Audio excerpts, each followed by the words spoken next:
Ya, Indonesia telah memiliki wajah-wajah baru di kursi kepala daerah, tapi ingat, jabatan ini bukan sekedar soal seremoni pelantikan, melainkan amanah besar untuk membawa perubahan nyata ke depan. Pelantikan yang dilakukan di hari ini bukan hanya simbol pergantian kepemimpinan, tetapi juga titik awal bagi mereka dalam menghadapi berbagai tantangan, mulai dari ekonomi, tata kelola, pemerintahan, hingga tekanan politik. Lantas, apa saja yang menanti mereka di hari-hari pertama menjabat? Mari kita bahas lebih lanjut dalam Kepala Daerah Siap Dilantik, banyak PR menanti untuk dongkrak ekonomi. Ya, kita lihat bersama pelantikan Kepala Daerah ini memang mengacu pada pasal 22 ayat 1 Undang-Undang Nomor 23 Tahun 2014 tentang pemerintahan daerah. Bulir dari aturan tersebut menjelaskan bahwa kepala daerah terpilih tidak terdapat perkara perselisihan hasil pemilihan di Mahkamah Konstitusi atau MK. Selanjutnya, terhadap perkara perselisihan hasil pemilihan yang tidak dilanjutkan pada sidang sebagaimana putusan MK pada 4 hingga 5 Februari lalu. Dalam aturan tersebut pun menjelaskan bahwa gubernur dan wakil gubernur akan dilantik oleh Menteri Dalam Negeri, sedangkan bupati, wali kota, serta wakilnya akan dilantik oleh gubernur di ibu kota provinsi masing-masing. Namun untuk kali ini tidak, Presiden Prabowo Subianto langsung melantik bagi para kepala daerah di Istana Negara pada hari ini.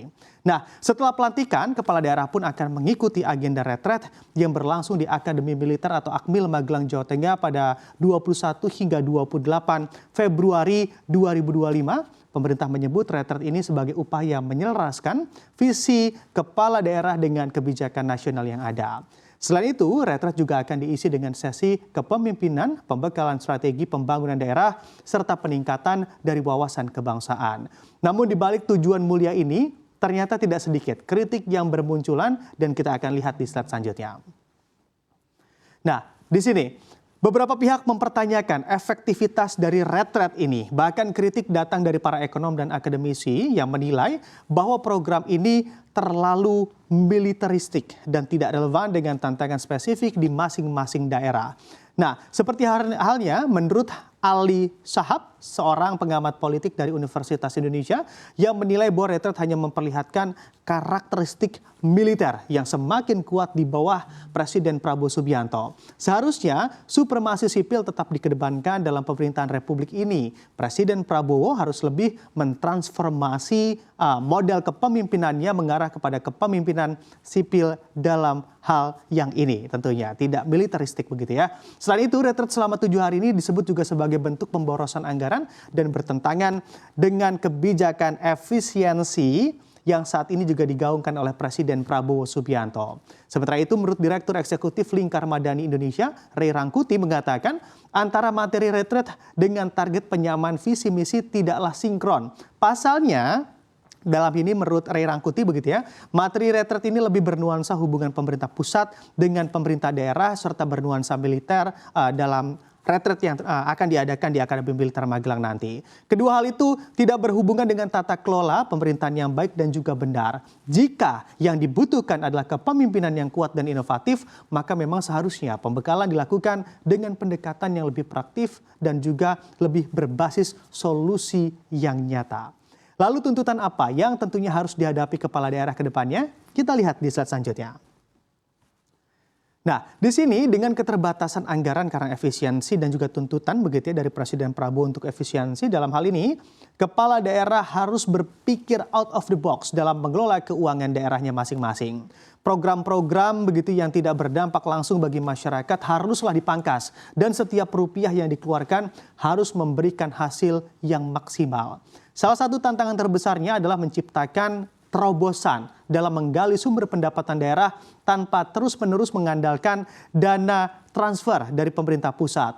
Kepala daerah harus mulai menggali begitu ya terkait sektor-sektor unggulan atau potensi sektor-sektor unggulan di wilayahnya masing-masing, mendorong digitalisasi layanan publik serta menciptakan iklim investasi yang tentunya lebih kondusif ke depan.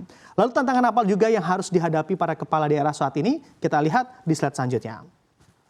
Nah, di sini jelas sudah sebetulnya terlihat begitu di depan mata bahwa tantangan ekonomi menjadi PR terbesar bagi kepala daerah yang terpilih saat ini. Data dari Kementerian Keuangan bahkan menunjukkan lebih dari 40% daerah di Indonesia masih bergantung pada dana alokasi pusat.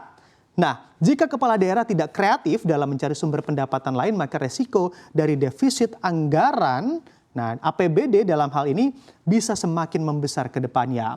Selain itu, kepala daerah juga harus berhadapan dengan masalah pengangguran, lalu juga ada kenaikan harga bahan pokok, serta stagnasi investasi yang terjadi di beberapa daerah. Tanpa strategi yang tepat, daerah akan kesulitan menarik investor dan juga menciptakan lapangan pekerjaan baru di wilayahnya. Ini juga menjadi tantangan ekonomi di wilayah atau di sejumlah daerah di Indonesia saat ini. Lalu strategi apa yang bisa digunakan oleh para kepala daerah dalam menghadapi tantangan tersebut? Kita lihat di slide selanjutnya. Ya, di sini untuk menjawab tantangan tersebut, kepala daerah perlu memiliki strategi yang konkret. Menurut sejumlah ekonom, kepala daerah tidak bisa begitu ya, hanya bergantung pada APBD saja. Mereka harus menciptakan inovasi dalam menarik investasi dan juga membangun ekosistem bisnis yang sehat agar APBD ya tadi tidak defisit. Beberapa langkah yang dapat dilakukan adalah mempercepat reformasi birokrasi, menyederhanakan perizinan untuk berusaha, serta memperkuat peran badan usaha milik daerah BUMD dan juga badan usaha milik desa dalam hal ini yaitu BUMDes disebutnya begitu ya. Dengan sinergi yang baik antara pemerintah daerah, dunia usaha dan juga masyarakat. Nah, ini percepatan pertumbuhan ekonomi juga diharapkan bisa lebih cepat terwujud ke depannya. Ya, menjadi kepala daerah bukan hanya soal seremoni dan kursi kekuasaan. Ada tanggung jawab besar yang menanti, ada harapan masyarakat yang tentu harus dipenuhi. Dengan segala tantangan yang ada, kepala daerah yang baru dilantik saat ini harus menunjukkan kepemimpinan yang tangguh dan juga inovatif. Tidak cukup hanya berjanji, tetapi juga harus mampu memberikan solusi nyata dan berdampak positif bagi masyarakat ke depannya.